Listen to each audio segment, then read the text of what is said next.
A very warm and a pleasant welcome to one and all present here.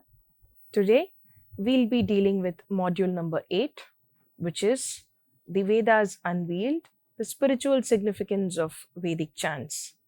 Vedic chants, as we all know, is the soul and the prime factor in connecting language and music. These are the earliest proofs that we know that it connects music and language. So, friends, today we will be knowing the different elements in Vedic chants, the rhythm, the intonation, the raga, the laya, the types of pronunciation that is there in Vedic chants.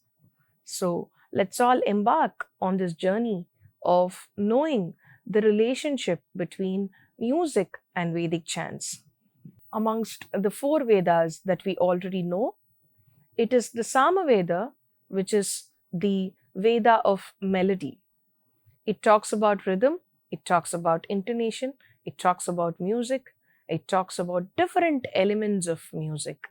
As we all know, the Samagana, the hymns of Samaveda, acts as direct bridge in connecting the classical music and the spiritual significance.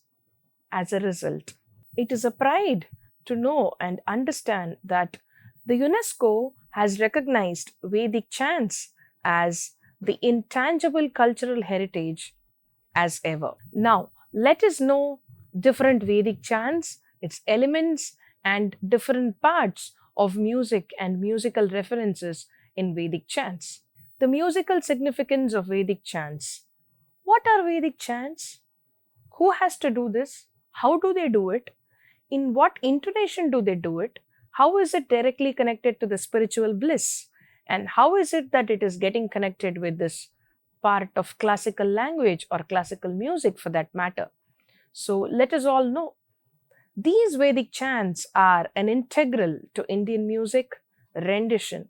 So as ever, as early that we have been seeing, Indian music has been a part of our Vedic chants. The earliest proof of Indian music is from the 4 Vedas, especially the Samaveda, composed with precise tonal and rhythmic patterns, which is also called as the swara or the laya.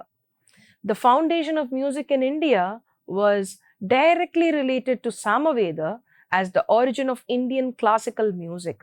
The Vedic intonations blend music with spirituality. As it is said, Samaganam Richam Adharaha, which means Samaveda says the Sama melodies, the hymns of Samaveda, are the foundational part of Indian classical music. Now, let us know the musical features of Vedic chants. There are swaras, which are also called as notes. There are 3 main swaras of Vedic chants, as we can see here. They are Udatta, Anudatta, and Swarita. Precision in chanting. So, let us know the rules of pitch, duration, and articulation, which is also called as Swarasaduta. Melodic flow. It enhances the emotive power of the verses. So, when a person simply chants it without any intonation and rhythm, and with that of the person who chants it with the regular pause, with a systematic structure, has experienced an emotive power in these verses. Udattaha Swaritaha Chaiti Sampradanam Swaradishu. These are the verses that are exactly taken from Shiksha Sutra. Siksha, as we know, it is a Vedanga. There are 4 Vedas and there are 6 Vedangas. One amongst those Vedangas is Shiksha, and these verses are taken from the Siksha Sutras as we see. Vedic Swaras and their spiritual relevance. As we see, Udatta, Anudatta, and Swarita.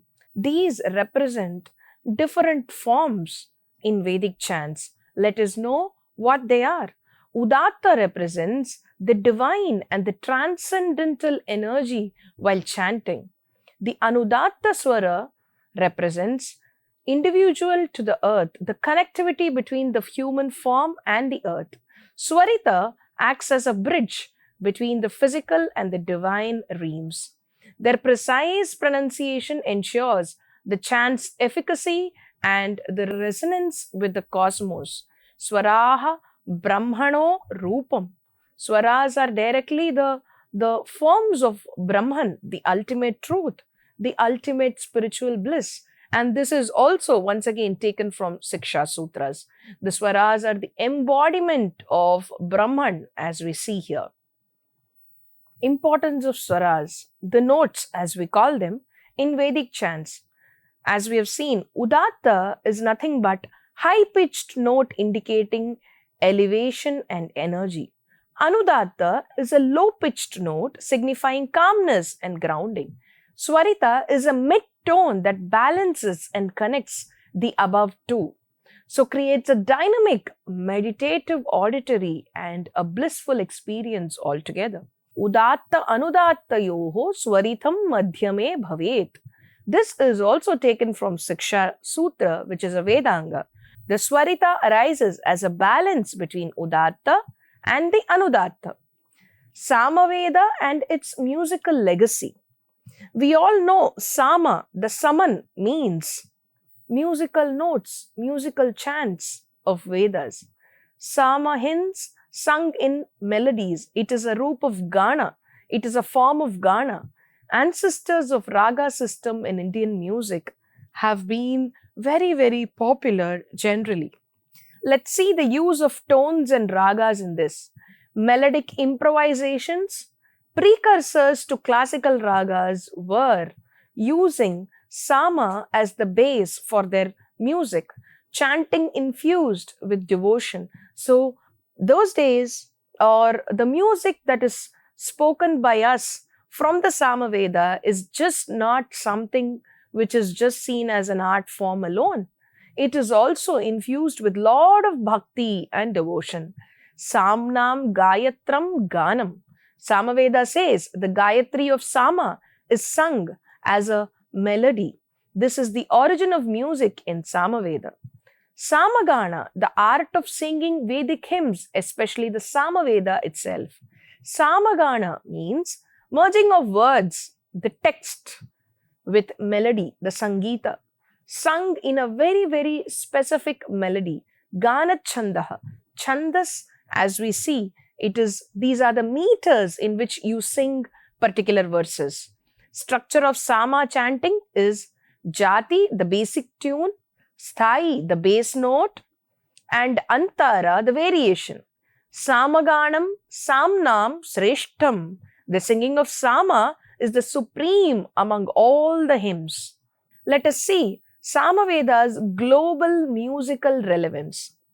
Cross-cultural influence. So with this, we mean here Samaveda inspires Gregorian chants, Zen music, and many other cultural music and the musical tradition in it. Universal connection, celebrated for its harmonious blend of sound and spirituality. Samaveda is just not about Vedic rendition, but it's about spirituality, it's about liberation, it's about everything of human form. Ganam yat sarvam lokanam.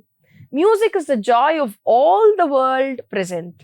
So this is how we cherish, we enjoy the Samaveda's global relevance.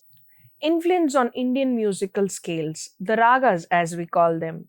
Samaveda as a raga prototype. See, the first of its kind of raga was found in Samaveda itself. So it talks about inspired scales like Kafi, Shankarabharanam, the framework for melody development. The raga nirmanam itself happened in Samaveda. With this, we come to know about these important structures of music. The tonal improvisation. Samavedic notes correlate with sa, ri, ga, ma, pa as Indian solfege. Saptaswaraha Samavedasya. There are 7 notes that originate from Sama. So with this, we know that Samaveda stands as a base for all the Saptaswaras, for the tonal improvisation, and for a raga, especially as a prototype, which is first of its kind ever. So these are some of the origins of music that has happened from Samaveda as we know. Rhythm and tempo in Vedic chants. As we know, chanting involves rhythm and chandas to it, the tempo to it. Chandas are also called as meters or prosody. Rigorous metrical structure, as we call them, they are Gayatri, Anushtup, Trishtup. In this manner, there are various metrical structures with which we pronounce. We create intonation while pronouncing Vedic chants. It balances rhythm and the musicality in it. Laya, the tempo as we call them, it is slow, medium and fast chanting styles, which is called as Vedaihi Swaraihi Chandobihi. These verses are taken from Yajurveda and it means the Vedas are expressed through swaras and meters. So swaras and meters form the Vedic rendition, as we know. Chandas, the meters, as musical patterns. Let us know how Chandas forms an integral part of pronunciation and intonation. Chandas creates a rhythmic framework for chants. Gayatri, which has 24 syllables, Anushtup, which has 32 syllables, Trishtup, which has 44 syllables. Gayatri reflects spiritual awakening, Anushtup a balanced rhythm for recitation, Trishtup evokes power and determination. In general, the chants, different kavyas, pronunciation, different mantras of day-to-day life that we all pronounce or chant usually falls under Anushtup Chandas, which is very common in use. These rhythmic patterns ensure the melody flows harmoniously. Chandaha padaha sangeeta swaraha, which means meters form the feet of musical notes. Friends, let us know the role of chandas in musicality. Variety of Vedic meters. As I told you before, it's Gayatri, Anushtup, Trishtup, etc., which has 24, 32, 44 syllables respectively. It provides a rhythmic structure to the chants that we do. And the musical recitation maintains a cadence and flow, enhancing the melody in it. Chandaha padani samagathaha. These are the verses from the 10th mandala of Rig Veda, which says, meters, words and melodies form the hymns of the Vedas. The signs of sound vibrations. Sound has got its own vibration which connects us to the spiritual bliss. The Nada Yoga and the vibrational energy. Vedic chants generate vibrations that can influence our physical and mental state of mind. Therapeutic benefits include stress relief, enhanced concentration and healing. The role of frequencies in sound vibrations has specific frequencies in chants which align with natural laws, which is also called as Dhvani Vijnanam. For example, the Om, the mantra, resonates at 432 Hz, a frequency believed to be in harmony with the universe. Nadamayam Jagat, Nada Bindu Upanishad says this. The universe is composed of sound. We always talk about Shabda Brahma. So, Brahman is nothing but Shabda, the pronunciation, the words, the lyrics, the verses. Influence on Indian classical music. Let us now know how Vedic chants has influenced Indian classical music. It is a link between Vedas and music. Sama hymns inspire the raga system, Carnatic and Hindustani styles, which prevails in both South and North India, retains Vedic essence in it. Tampura and Swara correlation. The continuum of Vedic tones in modern string instruments. Shiksha Shastrasya Mule Sangeetam. The root of Shiksha Shastra lies in the music. The Nada Yoga, the signs of sound, as we know that. Concept of Nada, the sound. Ahatanada, Anahatanada. Ahatanada is nothing but the external sound externally produced. Anahatanada is the internal unstruck sound produced from unstruck strings. Chants as a path to liberation. Sound vibrations aid us to feel the presence of spiritual transcendences. Anahataha Param Brahma Nadatma. Nadabindu Upanishad by these verses say that the unstruck sound is the ultimate Brahman. The sound is compared with the Brahman himself. Role of rishis in musical traditions, seers and musicology. Rishis composed hymns with precise musical knowledge. Rishis were well versed in musical knowledge with which they have composed different mantras, different chants of Veda. Transmission of Samavedic music. Guru Sishya Parampara ensured the purity of recitation. So, when the Sishya commits a mistake, Guru is here with encompassed with musical knowledge, and he tries to correct and retains the legacy of music. Rishayo mantra drashtaraha. Rishis are the seers of mantras. So they know, they are encompassed, accomplished with musical knowledge. Healing and musical effects. Resonance of sound. See, we have sound therapy, we have music therapy which heals different diseases. So vibrations impact the body and mind, which is called as Nada Chikitsa. Tuning of chakras through specific intonations. In those particular intonations, our chakras are activated. Therapeutic aspects. Chants like Om create harmonious frequencies in us. Nadopasanam mokshapradam. Nadabindu Upanishad by these verses say that sound worship leads to liberation. So sound has also become an upasana marga to lead us to the liberation path. Healing power of Vedic chants. Psychological impact. The rhythmic chanting stabilizes heartbeat and lowers blood pressure. Enhances breathing patterns, promoting physical wellness. Together, the Nada Brahma or the Vedic chants naturally heal us in these aspects. Psychological benefits. There are different psychological benefits by Vedic chants. It reduces anxiety and depression, stimulates creativity and mindfulness. For example, Gayatri Mantra creates an uplifting mental state when chanted melodiously. Dvaniryasya param swasthyam tasya siddhim karoti. Sound that resonates brings ultimate health in us. Universal appeal of Vedic chants. Modern musical applications says that adaptation in global music therapy, integration in contemporary meditation practices. These are made to be a part of Vedic chants. Vedic music's eternal relevance, cross-cultural appeal of sacred soundscapes. Richaha samani gayanti. Atharva Veda says the hymns are sung as samas, the melody in it. So this is a universal appeal which states that global musical therapy should be adapted, and secondly, meditation practices of contemporary age should be integrated with Vedic chants, which makes us have a better lifestyle both physically and mentally. Vedic chants and their musical benefits. Cognitive benefit, harmonic benefit, community benefit. What are the cognitive benefits? It improves your memory, attention, focus, creativity, etc. Harmonic resonance aligns inner and outer vibrations, that is nothing but Nada Yoga. Community harmony, which says collective chanting fosters unity and peace in the society. Sangachadvam, Samvadadvam. Rigveda says that let us come together and chant in unison.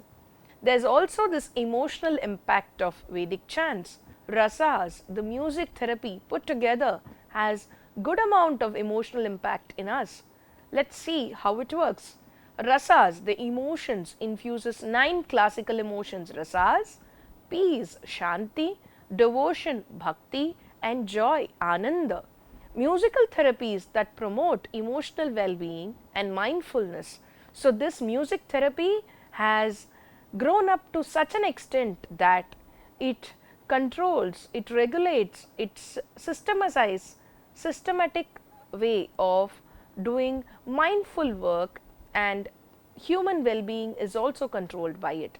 Rasanam samvegakari sangeetam. Music evokes and channels emotions. Let us now see how Vedic chants have been middleman, a bridge in connecting us to the world of music. Union with Brahman. So it connects us to the world of music. it connects us to the divinity in nature. So chants transcend earthly sounds leading to divinity, which is called as Brahma Yoga, musical path to spirituality. As we say, it is an upasana marga, a pathway which leads us to the ultimate spiritual bliss. Every tone is an offering to the divine. So an artist, when he performs, he should feel that every tone, every syllable that he utters is a token of love and respect to the divinity. It is an offering to the divinity in nature. That is called as Nadarpana. So, Gayanam Paramam Brahma. Singing is the highest form of Brahman. In day-to-day life, we see that singing and dancing has been the biggest seva and to the Lord in local temples here in Indian scenario. So, to conclude with, Vedic chants transcend the barrier of language and culture through their musical essence.